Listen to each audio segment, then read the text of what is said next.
하겠습니다. 자, 이제 지금부터 국가직, 지방직, 서울시의 3개년 기출문제의 경향을 좀 간단하게 소개해 드릴 텐데요. 어떻게 기출되었느냐, 어떤 문제들이 출제되었느냐를 한눈에 좀 훑어봄으로써 다음 시험을 준비하는 데 도움이 됐으면 좋겠습니다. 자, 우선 제가 한번 간단하게 보고 소개를 해드리면요. 2012년 기출되었던 문제들입니다. 자, 우선 첫 번째는 문장의 어법 문제 나온다고 그랬죠? 자, 관용적 의미, 그리고 비문학 중에는 가장 어렵다고 느끼는 순서 문제가 특히 기억, 니은, 디귿, 리을 또는 가나다라라는 것을 문장 또는 문단으로 준 다음에 배열을 하게 되는 것. 문장의 순서는 다양한 팁들이 있고요. 그 요령들을 제가 꼭 소개해 드릴 겁니다. 자, 순서 문제 있습니다. 자, 글의 서술 방식이 있고요. 한자어의 의미, 그리고 품사 문제. 자, 품사도 보조사인 것은 이렇게 구체적으로 들어간다는 것. 최근의 유형 중에 하나가 그냥 품사가 잘못된 것은 이렇게 묻기도 하지만 뭔가 유형에 관한 문제, 종류에 관한 문제를 세분화하는데요. 이때도 보조사인 것은, 그러면 벌써 보조사라는 것은 격조사도 알아야 되고 접속조사도 알고 있어야 된다는 거예요. 그래서 이제 품사 문제들이 출제되기도 했고요. 형태소와 관련된 문제 2014 지방직과 같습니다. 어떤 직렬을 가리지 않고 국가직 기출이 국가직으로만 이어지는 게 아니겠죠. 그래서 국가직, 지방직, 서울시를 모두 아우를 수 있도록 한 번에 공부하시고요. 자, 또한 언어 예절, 어문 규정, 사전 배열 순서 역시 2014 지방직에 또 나왔죠. 자, 비문학 일치, 또 한자어의 의미, 또 현대시, 문학의 관점, 내재적, 외재적 관점, 문맥적 의미, 글의 이해, 한자성어, 표준어, 그리고 소설의 이해, 비문학 일치와 같은 문제들이 출제되었습니다. 넓게 보면 우리가 언급했던 그 10가지의 영역들이 거의 다 있다. 이렇게도 과언이 아니겠죠. 얼뜻 보기에도 비문학이 많이 보이고요. 한자와 관련된 문제도 보이고요. 문학 문제들도 보입니다. 어문 규정 문제들도 있었고요. 의미, 관용적 의미 포함한 의미, 한자 의미 등도 보이는군요. 자, 2013 국가직으로 가더라도 큰 변화는 없습니다. 간단하게 몇 가지만 짚더라도 비문학과 관련된 문제들이 역시 일치부터 전개 방식 문제들이 쭉 보입니다. 일치 문제들이 많이 보였네요. 국가직 문제입니다. 자, 그 이외에도 표준 발음 또는 띄어쓰기 또 어문 규정 문제들도 역시 눈에 보이고요. 자, 그 이외에도 다양한 합성법의 원리들까지 하더라도 역시 문법적인 문제들도 2013 국가직에서 보입니다. 자, 마지막 2014 국가직인데요.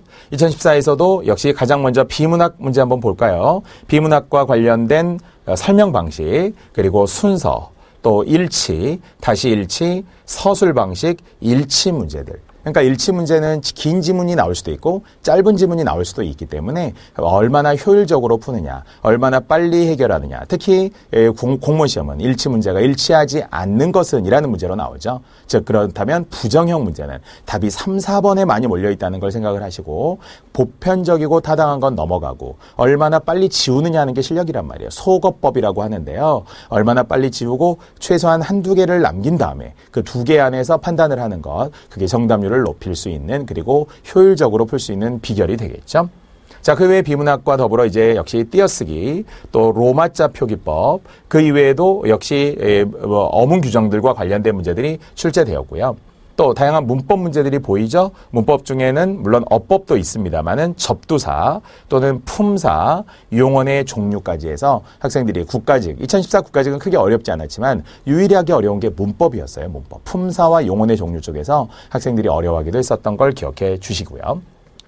자, 이제 지방직 문제도 한번 간단하게 볼게요. 이걸 제가 한 표에 3개년을 넣으려고 했는데요. 이게 하나의 표현의 글씨가 작아서 제가 3개년을 따로따로 뺐습니다. 자, 지방직도 대동소이하다고 보시면 좋습니다. 비문학 문제들 보이죠? 일치, 순서, 구성, 주제, 괄호, 다시 주제 문제. 이렇게 비문학 문제들이 상당히 많이 보이고요. 자, 그 이외에 어문 규정, 로마자 표기, 외래어 표기 또는 어문 규정들의 문제들이 역시 조금 보이고요. 자, 그 이외에도 이제 어휘 문제들이나 아니면은 한자 문제들도 보이고 또 문법 문제들이 보이죠. 한자 성어 문제 있습니다. 속담, 순화어도 있었어요. 자, 2013 문제에서도 비문학 확인합니다. 많이 보이는군요. 비문학 문제, 일치 문제, 비문학 문제, 설명 방식 문제, 이런 문제들도 보이고, 문학도 봉산 탈춤을 비롯해서 또는 소재들의 관계를 포함한 문제들도 출제되기도 했고요. 또 한자 성어 문제, 또 한자 문제들도 표기와 관련된, 특히 김희동 입선원서가 2013 지방직에 나와서 한자와 관련해서 학생들을 좀 어렵게 했어요. 이런 국한 혼용 지문들도 다양하게 알아두시는 게 좋습니다. 자, 마지막 2014 지방직 문제인데요. 자, 전체적으로 보았을 때 비문학 문제들, 문제 제기, 고쳐쓰기, 그리고 제목 문제, 순서, 다시 전개 방식, 일치 주제, 비문학만 무려 7문항이 출제되기도 했습니다. 자, 그러면서도 역시 문법 문제들도 보입니다.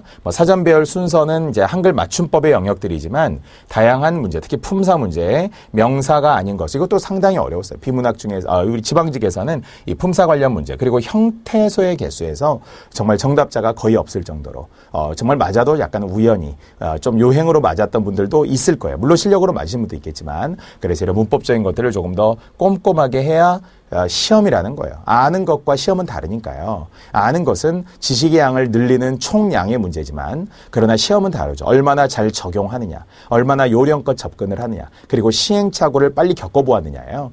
역설적이지만 많이 맞으려면 많이 틀려보아야 되죠. 많이 틀려야만 왜 틀렸는지를 분석할 수 있어요. 그래서 문제풀이라는 게 꼭 필요하다는 거예요. 이론은 이론대로 철저히 하고 문제풀이도 가급적 시중에 나와 있는 책들을 다 본다라고 생각을 하시고, 저와도 기본 문제들도 있고 모의고사 문제들도 있으니까요. 문제에 대한 부족함도 제가 없도록 도와드릴 겁니다. 자, 이제 마지막인데요. 서울시 3개년 한번 볼까요? 아까 이야기했지만 서울시는 2012까지는 문제가 공개되지 않았기 때문에 문학과 관련된 문제가 거의 절반을 차지합니다. 문학 한번 볼까요? 서울시 고시조, 다시 고시조, 현대시, 문예사조, 표현방법, 현대소설, 고려시대 작품, 문학 연구의 방법, 현대시 문제입니다. 무려 10문제잖아요. 물론 지금도 문학이 압도적으로 많이 나오는 직렬들이 있습니다. 예를 들어 2014 법원직 문제만 하더라도 법원직에서는 25문제 중에 무려 24문제가 문학이에요. 말이 안 되죠. 90%가 넘는다는 거예요. 이건 법원직이 좀 특수한 상황입니다. 또는 국회직, 수능식으로 나오는 국회직이라든지 아니면은 교육행정직, 일반적으로 교행직이라고 하는 교육행정직에서도 문학 문제가 많이 나오고 있기는 하나, 다만 이제 2013 이후로 문제가 공개되면서 기존의 국가직, 지방직과 비슷한 형태로 만들었어요. 그래서 문학을 한 4문제 정도로 줄여서 가고 있습니다. 2012년도에는 문학이 많이 나오다 보니까 나머지에서는 나오는 문제가 거의 없었죠. 비문학 거의 안 보이죠. 표준 발음 있어요. 한자의 표기도 지금 포함되어 있어요. 그렇다 보니까 기존의 다른 시험들과는 차별화되기도 했는데요. 하지만 이제 2013 서울시 한번 볼까요? 문학의 수가 한 4문제 정도로 줄어들었죠. 소설, 경기체가 현대시, 현대소설 문제입니다. 다른 국가직, 지방직보다는 문학 문제가 조금 어려운 부분은 있습니다. 경기체가 이런 거 잘 안 나오던 시험들이란 말이에요. 그래도 일단 전체적으로는 문학 수가 줄어들면서 나머지는 좀 비슷해졌죠. 어문규정 문제가 좀 많이 보이더라고요. 어문규정 1, 2, 3, 4 이렇게 어문규정도 보이고요. 띄어쓰기들도 포함되겠죠. 여전히 어휘 문제, 외래어, 표준 발음, 용언의 활용, 띄어쓰기, 그리고 한자 관련 문제들, 비문학까지 해서 역시 기존 문제들과 좀 비슷해지긴 했습니다만은 문학 문제에 대한 특성을 좀 더 설명을 했고요. 자, 마지막 2014도 공개된 지 이제 2년째 되기 때문에 2013 문제와 비슷하죠. 문학 먼저 봅시다. 문학이 4문제 나왔다고 했어요. 자, 그래서 수사법을 묻거나 또는 고전소설, 현대문학사, 1930년대 문학이라고 했으니까요. 자, 더불어 시상 전개 방식까지도 시선의 이동이라는 박목월의 청로루라는 시가 나왔습니다만, 자, 이렇게 문학이 있습니다. 자, 그리고는 이제 어휘 또는 어법, 문법, 특히 문법 문제들이 역시 품사 문제와 문장 구조와 관련된 문제들을 물어서 여전히 또 조금 어렵기도 했습니다. 자, 어문 규정도 있고요. 비문학 문제들도 있었습니다. 자, 이렇게 특히 한자의 표기들, 한자성어 포함하면 서울시도 3문제가 한자 관련 문제이기 때문에 이제 아주 압축적으로 종합을 한다면 많이 나오는 것은 비문학이에요. 그리고 문학도 있어요. 그리고 어문 규정도 있어요. 그런데 학생들이 어려워하는 건 2가지예요. 어려워하는 건 2가지. 첫 번째는 문법이고요. 2번째는 한자입니다. 그래서 이제 문법과 한자를 틀리면 사실 80점을 넘을 수가 없다는 거예요. 거기에 비문학도 실수로 하나 틀렸다. 어문 규정도 정말 특이한 게 나와서 에이 몰라 재수없어 틀렸다. 이렇게 하면 점수가 막 70점, 60점 이렇게 내려간다는 거죠. 그래서 여러분들이 결국 문제들을 과연 어떻게 풀 것인가라는 것은 어떻게 배울 것인가에서 시작을 하는 거고요. 그래서 저도 어떻게 가르칠 것인가에 대해서 끊임없이 고민을 하고 있습니다. 자, 이와 같이 이제 저랑은 문의 이론 강의를 60강 차근차근 단계별로 하나하나 모든 영역들을 제가 아우르면서 진행을 할 것이고요. 우선 여러분의 마음가짐이 동영상이니까 좀 적당히 하겠다 이런 생각보다는 실강을 하는 것처럼 정말 제가 여러분을 바라보고 있습니다. 여러분도 저를 바라보고 있습니다. 이런 마음으로 아주 진실되게 그리고 성실하게 함께 만났으면 좋겠습니다. 자, 이렇게 오리엔테이션을 1강으로 가볍게 마무리를 하면서 잠시 후에는 바로 이제 언어와 국어 편으로 들어가도록 하겠습니다. 예, 바로 잠시 후에 시작하겠습니다.